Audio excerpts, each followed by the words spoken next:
Alright, what's going on YouTube? So, I'm back hunting in Iowa. Today's the first day of late muzzleloader season. So I've got my bow, and I'm in the creek thicket today. And I hope the audio's okay on the camera right now. Hunter took my mic, my external mic, and so I'm just using the mic on my camera, built-in mic, so hopefully it's turned out alright. But I'm in the creek thicket today. I'm on the public right on the edge, and kind of right in the same spot I shot my buck November 3rd. And I'm hoping for some good action. We have a southwest wind. It's coming from the southwest, which isn't exactly ideal, but how this sits, it'll be perfectly fine just because the main trail, which I think I'm going to see bucks, is behind me. And it's going to be a easy 20-yard shot if they come in. So, yeah, we're just going to sit and stay tuned. I'm really excited to be back out hunting public again in Iowa. Overall, the season was really slow, so I didn't really upload any videos. So, yeah, I'm going to quit yapping and sit tight here. So, stay tuned.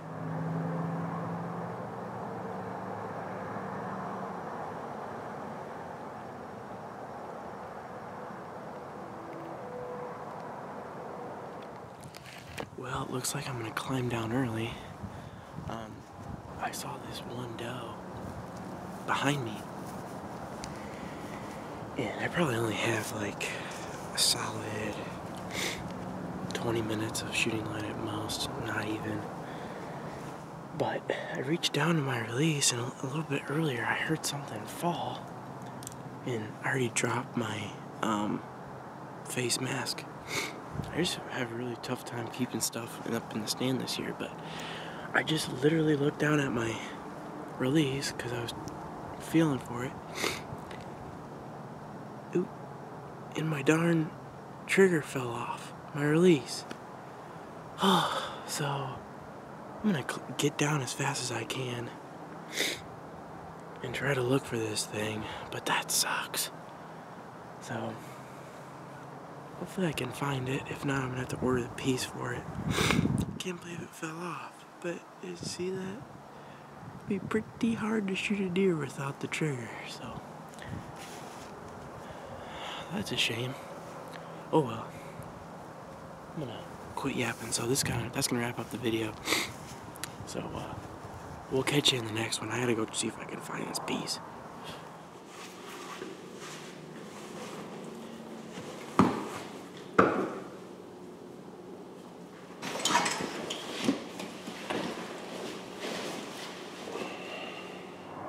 Alright guys, so it's the morning of Tuesday, December 19th.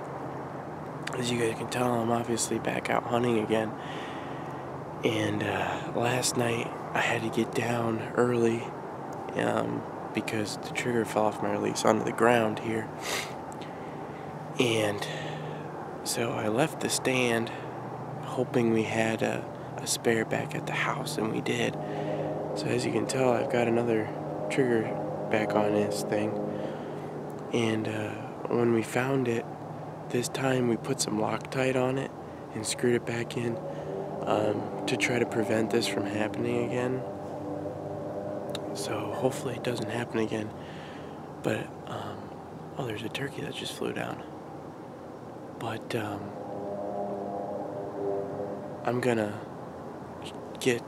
contact Scott Releases again and see if they'll send me an extra. That way, if it happens again, we have a backup, because Hunter has the same release. So that's how I had an extra, because he had an extra. So it worked out. So I'm back in here today. I actually left the stands in the spot, and I took the two bottom ladders. That way it would make it easier if I was able to come back in here. And I wasn't going to be able to hunt this afternoon.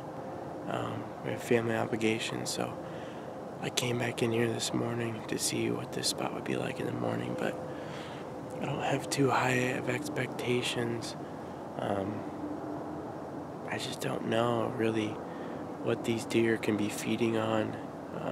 My goal would be was going to be catching deer from going from bedding to food, or from food to bedding for the day, but I don't know, there's this bean stubble here, so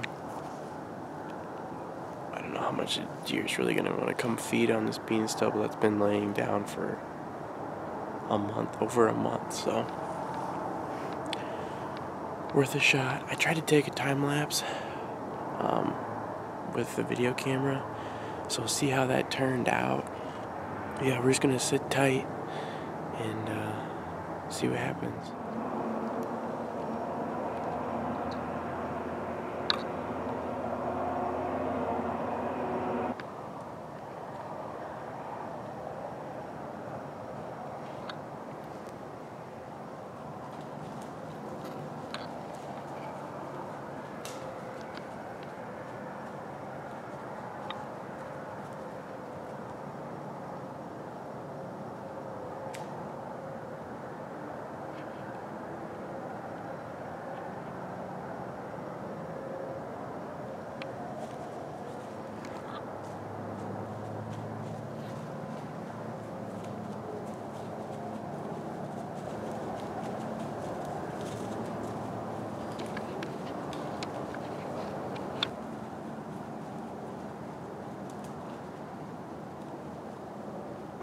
Alright guys, so that's gonna wrap it up for this morning's hunt.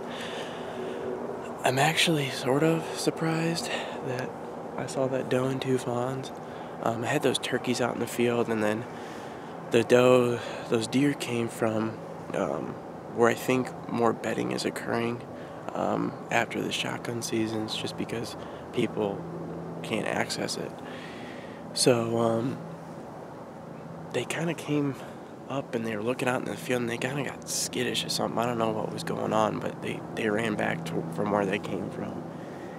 And I could have shot the doe, but it's a little too early to fill this tag. I still got a lot of time. Yeah, that's gonna wrap it up for the video. I got prior obligations I need to go do today. I'm gonna get into a talk here in a minute about episode 2.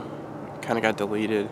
That's why I never got uploaded. And then I'm going to talk about my observations that I saw of the rut this year and get into that. So if you guys want to end the video there, it's perfectly fine. Been a long time since I made a video.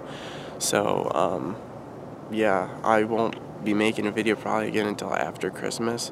I got to go back up to school for finals. So if I don't see everybody again, I hope everybody has a great holiday season.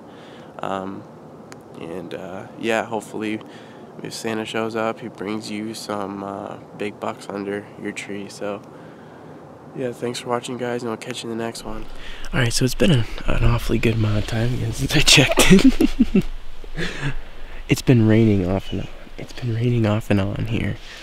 So I put the camera away. We've got nothing to bugle. It's been very quiet, so we've been sitting, walking, and now we found a really good scenic area to enjoy the finer things in life. She goes. So, I'll give you a look on what we're looking at here. And get the real deal. Yeah.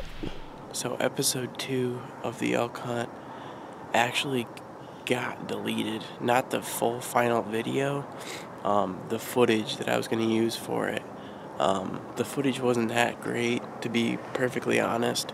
It was really cutty and choppy, and I would have to do a lot of work in a voiceover to make it worthwhile. So before I got to take time and really try to make the video better, it got deleted. All the footage got deleted off of my computer because I was running out of storage between all the vlogs we were doing for deer season and schoolwork. So I went through and I cleared stuff off my computer, not even thinking, and the elk footage got deleted. So no elk footage this year. I mean, I have like a couple clips that get us like 2/3 of the way through the elk hunt. But I didn't want to just throw something together. So there's going to be no elk hunt or episode 2 of the elk hunt this year. So the next thing I want to lead into is a quick conversation. Hopefully I don't ramble too long, but I want to get your guys' input in on this as well. But it's kind of my observations of the rut this year. Now, I know obviously I tagged out here in Iowa November 3rd, but I still hunted in Missouri every weekend after November 3rd. We hunted all the way through like the middle of November, towards the end, after rifle season. But from the elk hunt to everything else, the elk hunt, we went the end of September, the very last week of bow season in Colorado. And I don't know the exact dates, but I'll put it on the screen. We were supposed to be going the best week of September for the elk hunt, and we were really excited about it. And honestly, we believe that either the herd dynamics are off, or we think the rut was early. Because people were saying that, like, the week before we were there, bulls were going nuts for 3 or 4 days. They're obviously out trying to find their cows, get them all corralled up, and start breeding. But it was really interesting to hear that. And then if I correlate that to my observations from deer hunting this year, I had really good, small buck sighting, but I had a lot of good deer activity from October 15th to November 3rd, obviously, when I shot that buck. I saw more deer during that time frame than I did the rest of the season. Obviously, it's pre-rut, and the deer are going to be more active than they were. But I think, in talking with a couple other people, I believe that the rut in the seeking phase kind of happened a little earlier this year. Now, it's obviously a little different in every area. And I know a lot of you guys are going to say, oh, November 3rd through the 7th, the typical time was the best for me. And I bet you if I would have sat in this spot or other spots, other times I would have seen bucks too. This is just my observation. So, yeah, I'm not trying to get too far off topic, but I just honestly think that the big seeking phase and whatnot occurred a little earlier this year. Down in Missouri, I didn't see a ton of action after the weekend of Halloween. It kind of all died down a little bit, and our neighbor who shot the big deer, he said that buck was actually locked down with a doe, and it was like November 7th at the latest, I think, in the morning, and that buck was locked down with a doe already. And another small buck, he said another small buck came in and he chased it off. But yeah, like I said, other people that I talked to, they said that guys up in Wisconsin were saying that it seemed like the action happened a little earlier this year. I haven't really heard much from a lot of Iowa guys, but from other videos I've seen, it seems like it's been a little slower. So I'm just kind of curious of what everybody else saw this year across the country. I know a lot of you guys from other states are tuning in, so I know I probably kind of rambled, but I'm going to wrap that up here. We may be making a podcast. It's a very high probability, and I want this to be a topic of discussion. So if you guys can put it down below, of your guys' action across the country. I'd be really interested to know what else went on this year, what you guys think and what you guys saw. So get this stand out of here, pack this stand up and head out. So hopefully it doesn't take me too long to do that. So thanks for watching, guys. We'll catch you in the next one, and subscribe to see future videos. Thanks.